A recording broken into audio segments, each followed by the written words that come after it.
so not very organized.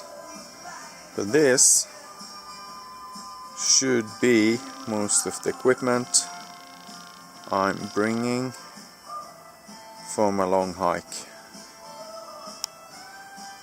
So now I'm preparing for a weekend in Lofoten. I will meet Einstein again. I haven't seen him for 4 weeks doing my practice in my nursing studies. So it's going to be interesting to see all this fit into this 70-liter backpack. But let's see. So made some progress. I think I made a decision of not bringing the camelback. I think it's such a vulnerable system, and this backpack, the glitter tin, I think it's going to be really hard to get the camelback in and out. I can't even see the pouch. Down there it is. It's going to be a lot of work to get it in and out, and also there's no place to like hang it up inside the backpack. And I was watching another YouTube video about using the camelback or not, and I think my decision is not to bring it. I have a camelback bottle. I really like it. It's great on the feeding bags, on the handlebar. So for this trip I'm just gonna hang it in a carabiner in the waist belt. But I think I need to make a pouch of some kind so it's not dangling around when I'm walking. Because the shoulder straps, I will show you later, I will have the camera on one strap and the GPS on the other. So that space is kind of filled up, but if I could get a pouch and have it on the side there, it would be great. Another big issue was if I should bring the big coffee mug or not. I'm not going super light, so the heck, why not? I like to use an hour and a half drinking my coffee or tea, so that's worth it. I don't know if I bring that for this trip, but it's for the shoes. I'll give you a review of the shoes later. So, but it's slightly getting there. This is the rest of the mess I need to fix. Yeah, I have a really solid bag of tent pegs, so we'll sort that out. I'll give a review of different pegs later, but for me, I definitely experienced good pegs are really worth it. Walking sticks I've seen before. This is a really cheap sleeping mat. It costs like €5. If I will cut that in half, I haven't made up my mind. This is for Einstein, and it's our emergency sleeping mat if the thermarest breaks and I cannot patch it up. I will also bring a blanket for Einstein, so I will see if I cut that into a smaller size before the big trip. So sorry about the mess, but it's work in progress, and I'm pretty sure there's going to be some adjustments during this trip. Last thing I can say, this dog food is ridiculously expensive, but it's freeze-dried stomach or something,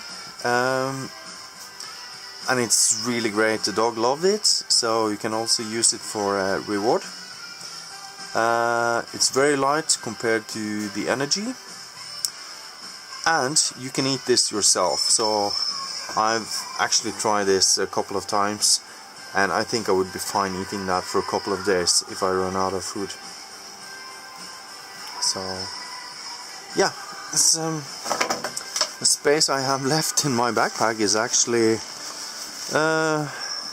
uplifting, to say at least. And I think it's quite well organized. The one thing I came up with is I definitely want all my fishing equipment on the outside. So there is my fishing rod, I got some bags to keep the fish, and my tackle box, because I don't want to be carrying the rod in my hand walking around, but I want to have it really readily accessible.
there's some mess with the bus and stuff, so we are not in Lofoten, we are actually at Myre.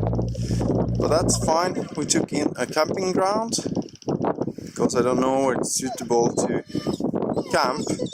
But to continue from my last video, this is the Fonfjell. And I put the short side towards the wind, and this is really heavily tied up. It's as tight as it can be. I even heard some like noise from the seams, and as you can see here, it just totally collapses. I don't think I can trust this tent in any bad weather, so I really need to make a decision if I'm buying another tent for my long expedition. And it's really hard to pitch this tent when it's just a little bit windy. So in bad weather, I don't think I will be able to erect this tent. Yeah, as you can see. And I made it as tight as possible. The ground, the tent pegs are really solid. I mean, this is the Mammoth Cyclone or whatever they're called. They're pretty long and spiral shaped, so they really dig into the ground. So it's not the pegs giving in. So, but I'm more and more towards the Hellsport Reinfjell. But I have to look into my economy first.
As you can see here, it collapses.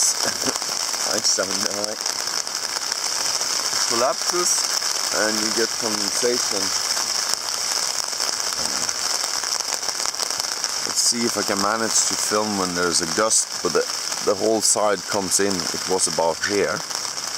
So it's pretty obvious this tent is not going to handle any major weather at all. So I think I will have to invest those 900 euros in a better tent. Absolutely. And my sleeping mat is still leaking, so I have to see if I can fix that, but it held the air sufficiently through the night, so I didn't lose any sleep, but I need to see if I can fix it before the big trip. So this is what happens when there's a gust.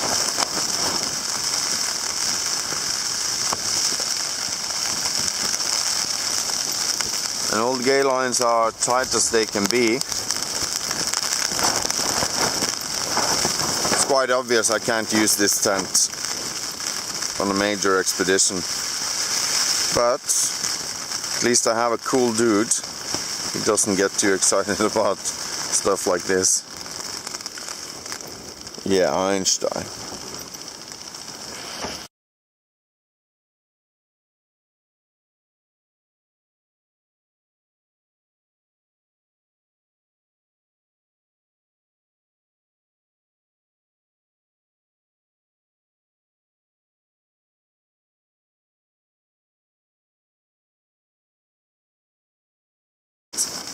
The tent is keeping up quite well after I made the extra guy lines to anchor it down. made some discoveries about equipment.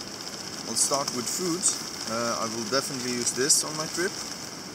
It gives me approximately 5 breakfasts, and for flavor I add this, and that I can also have like in tea and stuff. So I guess for some stretches I'm going to use honey, and that can also be used to put on bread. It needs to be easy to buy and get. The kettle and small frying pan I'm actually quite happy with. I fried bacon in here yesterday and some pasta in the pot. The size is just great. Einstein's discovering there are some people outside. How this works on a campfire, that's going to be interesting, and I need to find a bag that I can nest this in. The MSR pocket rocket I'm really pleased with. It seems to be quite stable towards wind as well, so I definitely don't regret that. So I also bought new kind of utilities. So this works great as a spatula or whatever you call it in the small frying pan. You can chop fruit with it. It's not really sharp, but like banana and stuff. Yeah, so I'm pretty pleased with that one. And of course there's a fork. Spork. So I think I will change my Sea to Summit aluminium spoon with this utility instead, since I can cook with it.